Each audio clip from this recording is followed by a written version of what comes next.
আচ্ছা স্যার, আর একটা আমি বলতে চাচ্ছিলাম যে কোরআনে একটা চ্যালেঞ্জ আছে, যে চ্যালেঞ্জটা তখন আরবের যখন সাহিত্য এবং পোয়েট্রির যুগ ছিল তখন তারা এই চ্যালেঞ্জটা পূরণ জি করতে পারেনি, অনেক সাহাবীরা ইসলাম গ্রহণ করেছে।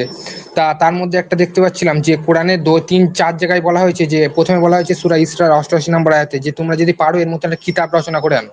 তারপরে সূরা হুম, হুদের 13 নম্বর আয়াতে বলা হয়েছে এর মতন 10টা সূরা নিয়ে আসো হুম, কমসে কম।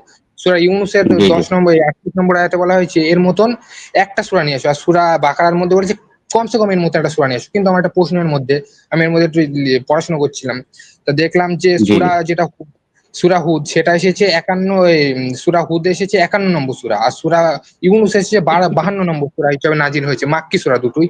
কিন্তু এর মধ্যে হুম হচ্ছে, কিন্তু সূরা হুদে বলা হয়েছে 10টি সূরা, সূরা ইউনূসে বলা হয়েছে একটি সূরা। তাহলে 51 নম্বর সূরায় বলা হচ্ছে একটি সূরা, আর 52 নম্বর সূরায় বলা হচ্ছে 10টি সূরা। আমার প্রশ্ন হচ্ছে যে এখানে কি কেউ সূরা নিয়ে এসেছিল একটা, যে সূরাটা ওর মতন হয়েছিল 1 নম্বর, আর 2 নম্বর কি এখানে কোরআন যখন উসমান রাদিয়াল্লাহু তাআলা আনহু যুগে সাজানো হচ্ছিল তখন কি কোনো কি গড়বড় হয়েছে? একটু আমার একটু জানাবেন। আমার একটু, আমি জি। এমনি বলছি না কিছু, আপনি জানাবেন। প্রথম কথা হলো, আপনি যে চ্যালেঞ্জের কথা বললেন, স্পষ্ট চ্যালেঞ্জ, সঠিক চ্যালেঞ্জ, আল্লাহর পক্ষ থেকে চ্যালেঞ্জ, এত কোনো সংশয় নেই। আপনি যে কথাগুলো বললেন সবটি ঠিক। কোরআনের আয়াতে আপনি শুধু আয়াতটা না পড়ে আপনি তার বাংলা ব্যাখ্যা দিলেন।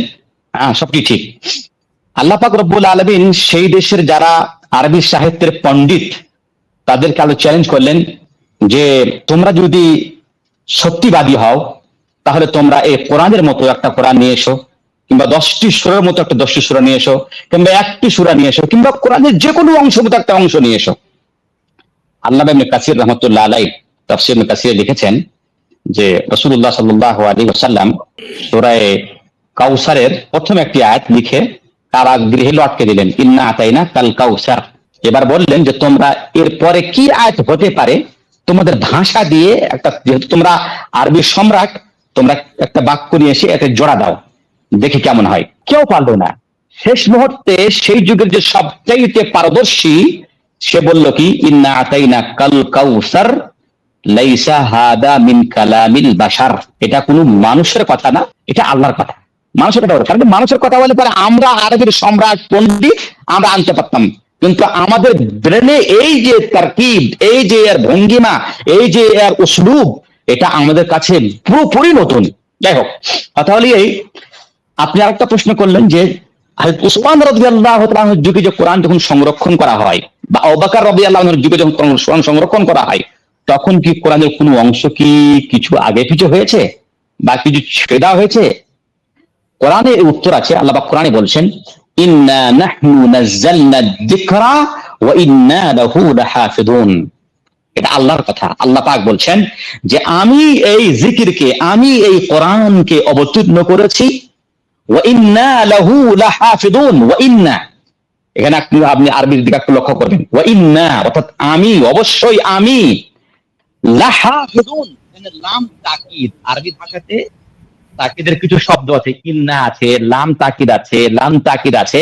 আল্লাহ বলছেন ওয়া ইন্না লাহু লাহাফিজুন, দুই জায়গাতে নাম নিয়ে আসছে, ওয়া ইন্না লাহু লাহাফিজুন, আমি এর অবশ্যই সংরক্ষণ করব। সুতরাং আল্লাহ রাব্বুল আলামিন যেই কিতাবের সংরক্ষণের দায়িত্ব নিয়ে নেবেন, সেই কিতাবের একটি হরফও আগে পিছু হবে না।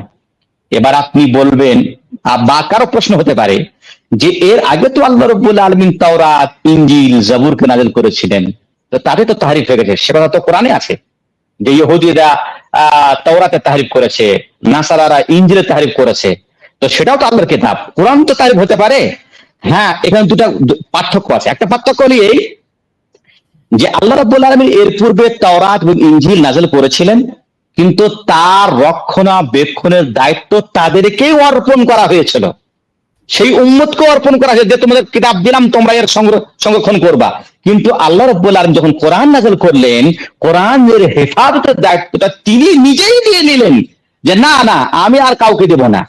সুতরাং আল্লাহ রাব্বুল আলামিন যে কোরআনের হেফাজতের দায়িত্ব তিনি নিয়েছেন, তাতে এক কিঞ্চিত পরিমাণের একটা হরফ আগে পিছিয়ে হওয়া সম্ভব নয়, সম্ভব নয়। সুতরাং প্রকাশ্য কথা, আহলে সুন্নাত ওয়াল জামাত বা সমস্ত আহলে সুন্নাত জামাতের উলামায়ে কেরামদের ঐক্যমতে কোরআনের একটি পরিমাণও হরফও আগে পিছে হয়নি, আর কিয়ামত পর্যন্ত হবে না, এটাই হলো সঠিক বিশ্বাস। জি।